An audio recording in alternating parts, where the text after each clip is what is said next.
এই 7টা জিনিস যদি আপনি না বোঝেন তাহলে আপনি কখনোই আপনার নিজের ব্যবসাকে স্কেল করতে পারবেন না। নো ম্যাটার আপনি যেই ব্যবসার ভিতরেই থাকেন, আপনার ব্যবসা 20,000, 30,000, 40,000 টাকার পরে যায় থেমে যাবে। কখনোই আপনি এই ব্যবসাকে 5 লাখ, 10 লাখ, 50 লাখ, 1 কোটিতে নিতে পারবেন না। কারণ এই 7টাই একদম বিল্ডিং ব্লক এবং বেসিক প্রিন্সিপালস বিজনেসের, যেগুলো আমি অনেক ঠেকে শিখছি এবং আমি এই ভিডিওটা বানাচ্ছি যেন আপনার ওই ঠেকে শেখা জ্ঞান থেকে একটু হেল্প হয়। চল শুরু করা যাক। 1 নম্বরটা হলো intent versus accident. Intent versus accident কনসেপ্টটা খুব সিম্পল, বাট আমরা বিজনেস ওনাররা অনেক সময় বেসিক কনসেপ্টটাই বুঝি না। যখন আপনি একজনকে আপনার ব্র্যান্ডের মেসেজ দিচ্ছেন, হতে পারে মার্কেটিং মেসেজ, হতে পারে নর্মাল অ্যাওয়ারনেস মেসেজ, মোট কথা আপনার ব্যাপারে কোনো একটা কিছু আপনি একজন পোটেনশিয়াল কাস্টমারকে জানাইতে চাচ্ছেন, এই জানানোটা ইনটেন্টের পরিবর্তে আসতেছে নাকি অ্যাক্সিডেন্টের কারণে আসতেছে, এটা বুঝতে পারে এবং এটা ইঞ্জিনিয়ার করতে পারাটা জরুরি। ধরেন আমার দাঁতে ব্যথা, আমি গুগলে গেলাম, আমি গুগলে যা সার্চ দিলাম দাঁতের ডাক্তার কোথায় আছে, এবং তারপরে আমার সামনে অনেকগুলো ওয়েবসাইট আসলো, গুগলের অ্যাড আসলো, গুগলের ম্যাপের রেজাল্ট আসলো, এবং ওখান থেকে আমি রিসার্চ করা শুরু করলাম। আমি আমার কিছু বন্ধুকে জিজ্ঞেস করলাম যে তোর দাঁতে ব্যথা ছিল, তুই কোথায় গেছিলি দাঁতের ব্যথা সলিউশন করতে। সে আমাকে কিছু সাজেশন দিল যে এই ডাক্তারের কাছে যা, তমক ডেন্টিস্টের কাছে যা। এরপরে আপনার ওই ডেন্টিস্টের বিজ্ঞাপন যদি আমার কাছে আসে, বা আপনার ওই পেস্টের বিজ্ঞাপন যদি আমার কাছে আসে, যে পেস্ট ব্যবহার করলে দাঁতের ব্যথা সেরে যাবে, এই বিজ্ঞাপনটা বা এই মেসেজটা আমার কাছে আসতেছে আমার ইনটেন্টের কারণে। আমি আগে দুনিয়াকে বলছি যে আমার এই প্রবলেমটা আছে, আমি ইন্টেনশন দেখাইছি, এরপরে আপনার সলিউশন এসে আমাকে বলছে তোমার এই প্রবলেম আমি সলভ করে দিতে পারবো এই সলিউশনগুলো দিয়ে।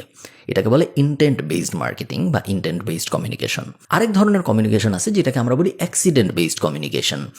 আমি ফেসবুকে গেছি, বা আমি টিকটকে গেছি, বা আমি ইউটিউব শর্টসের ভিতরে গেছি, আমি আপনার কথা ভাবতেছিলাম না, হঠাৎ করে আমার সামনে একটা রিল আসলো, বা হঠাৎ করে আমার সামনে একটা ফেসবুক পোস্ট আসলো যে এই সুন্দর বাসার ডেকোরেশনের জিনিসটা আপনি কিনবেন নাকি। বাসার ডেকোরেশন নিয়ে আমি ভাবতেছিলাম না, আমার মাথার মধ্যে ছিল না। আমি ফেসবুকে গেছিলাম আমার বন্ধুরা কি পোস্ট করে, বা আমি ইনস্টাগ্রামে গেছিলাম 1 ঘন্টা সময় নষ্ট করতে, বাট আমার সামনে ওই পোস্টটা, মেসেজটা হঠাৎ করে চলে আসলো অ্যাক্সিডেন্ট হিসেবে।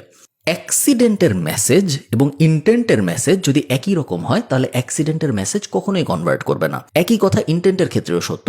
আপনার ইন্টেন্টের মেসেজ যদি অ্যাক্সিডেন্টের মেসেজের মতো হয়, তাহলে আপনার ইন্টেন্টের মেসেজও কখনো কনভার্ট করবে না। আপনাকে আপনার কাস্টমার কখন দেখতেছে, সেই পর্যায়ে তাকে কি ধরনের জিনিস দেখানো উচিত, এইটা একজন ব্র্যান্ড হিসেবে আপনার বোঝা খুব গুরুত্বপূর্ণ। এবং এই জিনিস যদি আপনি না বোঝেন, আপনি এমন সময় তাকে এমন একটা জিনিস দেখাবেন যখন সে আসলে ওই জিনিস দেখানোর মুডে না, সে পুরোপুরি অন্য জিনিস দেখার মুডে। এবং এই কারণে আপনি দেখবেন অনেক কোম্পানি হাজার হাজার লাখ লাখ টাকা নষ্ট করে অর্গ্যানিকে, রেগুলার ব্র্যান্ডিংয়ে, বিলবোর্ডে, ডিজিটাল ব্র্যান্ডিংয়ে, জাস্ট বিকজ ওরা ইন্টেন্ট এবং অ্যাক্সিডেন্টের পার্থক্য বুঝে না। 2 নম্বর হলো your offer is your targeting.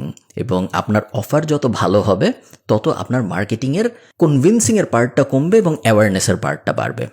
বুঝায় বলি আপনাদের, ধরেন আমি এমন একটা চানাচুর বানাইছি যে চানাচুরটা সব বাচ্চারা খেতে পারবে, কারণ এই চানাচুরের মধ্যে কোনো চিনি দিইনি, আমি ময়দা দিইনি, আমি কলিফ্লাওয়ারের গুঁড়া দিয়ে কোনো একভাবে চানাচুর বানাইছি।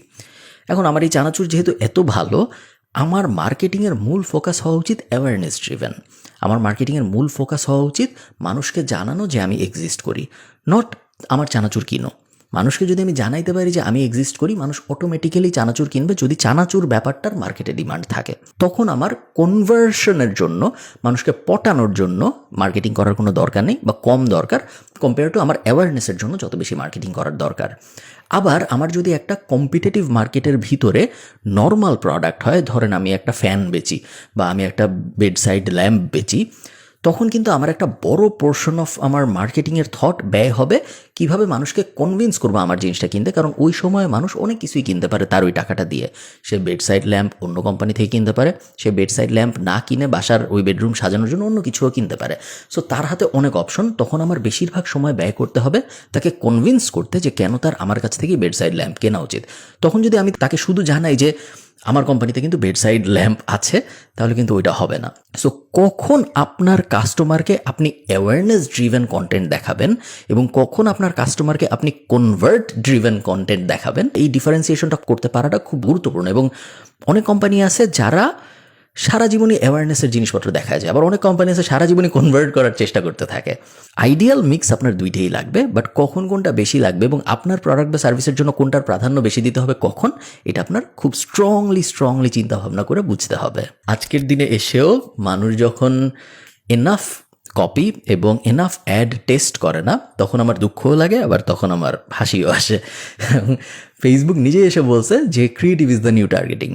মানে হলো গিয়ে একটা সময় ছিল যখন 18 থেকে 25 বছর বয়সের মানুষকে আমার ফেসবুক অ্যাড দেখাবো বা গুগল অ্যাড দেখাবো, তার ছেলে হইতে হবে, তার অলসো ইন্টারেস্টেড হইতে হবে এই ব্যাপারে, তার এই স্কুলে পড়তে হবে, এই কলেজে পড়তে হবে, এই ধরনের জিনিসগুলো একসময় অনেক গুরুত্বপূর্ণ ছিল।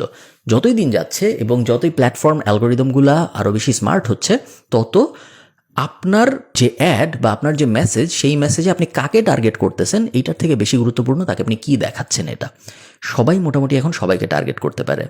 আমার যে অডিয়েন্স, সেই অডিয়েন্সকে আমিও টার্গেট করতে পারি, সেই অডিয়েন্সকে আরও 500 বিজনেস টার্গেট করতে পারে।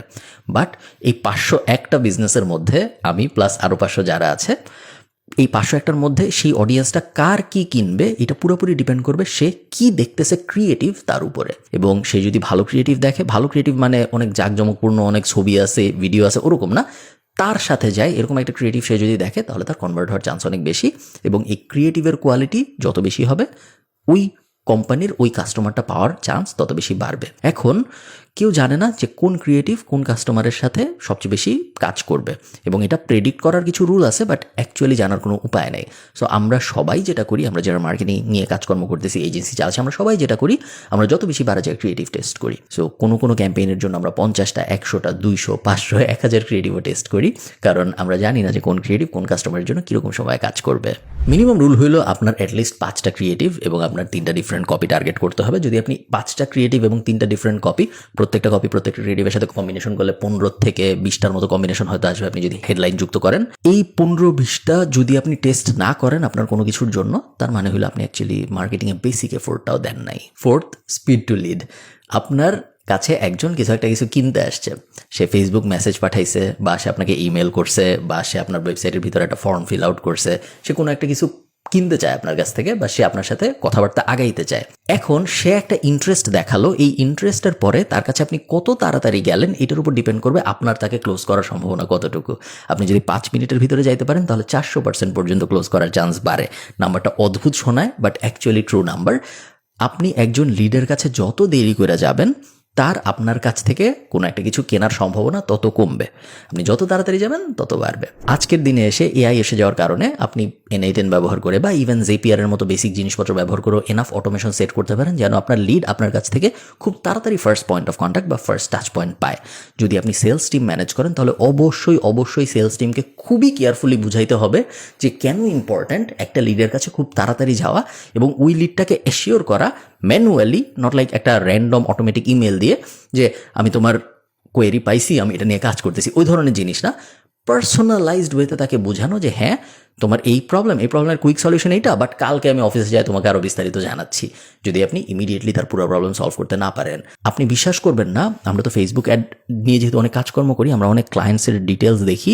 একটা ক্লায়েন্টের একটা ফেসবুক পেজের ভিতরে বা একটা ক্লায়েন্টের একটা ই-কমার্স ফেইল্ড চেকআউটের ভিতরে যেই পরিমাণ বিজনেস জমা থাকে, ওই পরিমাণ বিজনেস সে কল্পনাও করতে পারে না যে কি পরিমাণ কনভার্সন ওখান থেকে আসতে পারে। ভয়ঙ্কর অবস্থা। আমি শিওর আপনি যদি একটা বিজনেস চালাচ্ছেন এরকম হয়ে থাকে, 10% 20% বিজনেস আপনার এক্সিস্টিং কাস্টমার ফ্লোর ভিতরে আছে। আপনার জাস্ট লিড ফ্লো ইমপ্রুভ করতে হবে, কনভার্সন ফ্লো ইমপ্রুভ করতে হবে, এবং আপনার ফেইল্ড চেকআউটের মানুষজনের সাথে কথা বলার ব্যবস্থা করতে হবে খুব তাড়াতাড়ি। আমরা না অ্যাজ বিজনেসেস অবজেকশন হ্যান্ডেল করি না, এবং অবজেকশন হ্যান্ডেল যদি আপনি না করেন, তাহলে ওই ব্যাপারগুলা আকাশে বাতাসে থেকে যায়, এবং ওই কাস্টমারগুলো কখনোই কনভার্ট হয় না, যে হয়তো ওই অবজেকশনটা হ্যান্ডেল করলেই কনভার্ট হইতো। ধরেন আপনি হেলিকপ্টার সার্ভিস দেন, ঢাকার থেকে আপনি কুমিল্লায় মানুষকে হেলিকপ্টারে নিয়ে যান। এখন এই সার্ভিসটা যে নিবে তার মাথার মধ্যে অনেক ধরনের কোয়েশ্চেন্স আছে। এর মধ্যে কিছু কোয়েশ্চেন হলো ইনফরমেশনাল কোয়েশ্চেন এবং কিছু কোয়েশ্চেন হলো অবজেকশনের কোয়েশ্চেন। ইনফরমেশনাল কোয়েশ্চেন কি? ইনফরমেশনাল কোয়েশ্চেন হলো আচ্ছা সকালবেলা ছাড়ে প্লেন না বিকালবেলা ছাড়ে, দুপুরবেলা ছাড়ে, সোমবার ছাড়ে নাকি ছাড়ে না, এগুলো হলো ইনফরমেশন জানার কোয়েরিজ। কিছু কোয়েশ্চেন আছে যেগুলো অ্যাকচুয়ালি কোয়েশ্চেন, বাট আসলে এগুলো কোয়েশ্চেন না, আসলে এগুলো অবজেকশন। যেমন ওদের দাম এত বেশি কেন, ওদের প্লেন কি আসলেই সেফ না হইলে তো আমি যাব না। এগুলো কিন্তু প্রশ্ন, কিন্তু এগুলা ইনফরমেশন জানার জন্য প্রশ্ন না, এগুলো অবজেকশনের প্রশ্ন। আপনি যখন কোনো ক্যাম্পেইন সাজাবেন, হোক সেটা আপনার নর্মাল মেসেজিংয়ে, হোক সেটা অ্যাডে। সো আপনার ওয়েবসাইটের ভিতরে, আপনার নর্মাল ফেসবুক পোস্টের ভিতরে, আপনার ইমেইলের ভিতরে, আপনার অ্যাডের ভিতরে, আপনার বিলবোর্ডে, আপনি পেপারে অ্যাড দিলে আপনার পেপারের মধ্যে আপনার রেগুলারলি চেষ্টা করতে হবে এই অবজেকশনগুলো নিয়ে কথা বলতে। অবজেকশনগুলো নিয়ে কথা বলতে যে আপনি কিন্তু আবার ইনফরমেশন নিয়ে কথা বলা শুরু করবেন না, কারণ ইনফরমেশন কোনো অবজেকশন না, ওগুলো জাস্ট পোটেনশিয়াল কাস্টমার জানতে চাচ্ছে, সে জানতে পারলেই খুশি। কোনটা ইনফরমেশন এবং কোনটা অবজেকশন, কোনটা নিয়ে কথা বলা জরুরি এবং কোনটা নিয়ে অত কথা না বললেও হয়, এটা বুঝতে পারতে হবে আপনার। আমরা যখনই কোনো ক্যাম্পেইন সাজাই, স্পেশালি বড় ক্যাম্পেইন যখন আমরা সাজাই, আমরা 7, 10, 15 দিন ব্যয় করি অবজেকশন লিস্ট করার জন্য, যে এই পোটেনশিয়াল কাস্টমারের এই 30টা অবজেকশন থাকতে পারে এবং এই প্রত্যেকটা অবজেকশন আমরা কিভাবে ট্যাকেল করব। অবজেকশন 1 ট্যাকেল করার জন্য আমরা ওয়েবসাইটের ওই জায়গায় এই পরিবর্তন করব। অবজেকশন 2 ট্যাকেল করার জন্য আমরা প্রত্যেক মাসের প্রথম সোমবার কিছু একটা পোস্ট করব। অবজেকশন 3 এবং 7 ট্যাকেল করার জন্য আমরা একটা বিলবোর্ড বসাবো ওই জায়গায়। এভাবে আপনি মূলত আপনার কাস্টমারের মনে যত অবজেকশন আছে সব হ্যান্ডেল করবেন। যদি আপনার এরকম মনে হয় যে না, অবজেকশন হ্যান্ডেল করবো না, ও আমরা যখন জিজ্ঞেস করবে তখন আমি ওরা বুঝাবো, অনেক সময় অবজেকশন আপনাকে জিজ্ঞেস করবেই না, সে নিজের মনেই অবজেকশন রাখবে, সে নিজের মনেই কনফিউজড হবে এবং সে নিজের মনেই চলে যাবে, সে আপনার পর্যন্ত আসবেই না। সো ওই জিনিস আপনি কখনো ভাইবেন না যে ওর মাথার মধ্যে কোয়েশ্চেন আছে, সমস্যা নেই, ও তো আমার কাছে আসবেই, আমাকে জিজ্ঞেস করলেই তো আমি বলে দিব। ও কখনো আপনাকে জিজ্ঞেস করবেই না। পরের পয়েন্ট, আপনার যদি একটা স্ট্রং ব্র্যান্ড না থাকে তাহলে আপনার সব এফোর্ট, সব মার্কেটিং এফোর্ট ব্যয় হওয়া উচিত একটা স্ট্রং ব্র্যান্ড বানানোর পেছনে, কনভার্সনের পেছনে না। আপনার যদি কোনো ব্র্যান্ড প্রেজেন্সই না থাকে, আপনি কি এটা যদি কেউ নাই জানে, সেই ক্ষেত্রে আপনি যদি মানুষকে কোনো কিছু একটা কিনতে বলেন, তার কেনার চান্স অনেক কম এবং সে যদি তা কিনেও আপনার কস্ট অফ কাস্টমার অ্যাকুইজিশন অনেক বেশি হবে।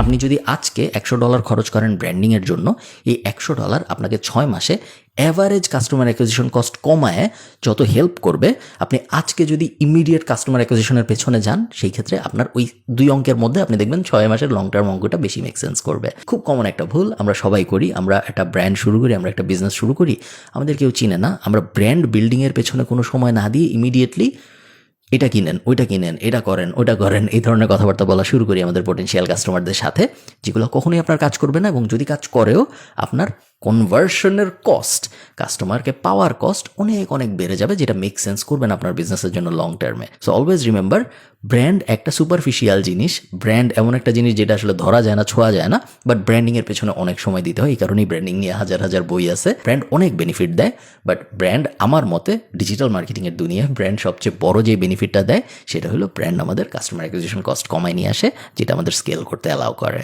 Last, target entry points. আপনি শাড়ি বেচেন, আপনার কাস্টমার শাড়ি কিনতে চায়, বাট আপনার কাস্টমার আপনার কাছে শাড়ি কিনতে চায় দেখেই আসবে এটা জরুরি না। দেখেন আরও 1-2 স্টেপ পিছনে যাওয়া যায় নাকি, আরও 1-2 স্টেপ সাইডে যাওয়া যায় নাকি। আপনার কাস্টমার আপনার কাছে শাড়ি কিনতে আসবে কেন? হ্যাঁ, হয়তো ওনার সামনে বিয়ে আছে, বিয়ে রিলেটেড কি করতে পারি আমি ব্র্যান্ড হিসেবে যেন উনি শাড়ি কেনার ডিসিশনটা আসার আগেই আমি ওনাকে ধরতে পারি। হ্যাঁ, আমার এই পোটেনশিয়াল কাস্টমার শাড়ি কিনবে কারণ উনি বিদেশ যাবে, উনি একটা শাড়ি নিয়ে যেতে চায়। বিদেশ যাওয়ার কী কী জিনিসপত্র আছে যেগুলো আমি নিজেকে পজিশন করতে পারি যেন ইভেনচুয়ালি যখন উনি শাড়ি কেনার এই জার্নিটার ভিতরে আসবে তখন ওনার আমার কথা মনে থাকে। আমরা অনেকে যেটা করি, আমরা আমাদের কাস্টমারদের অনেক লেটে টাচ করি।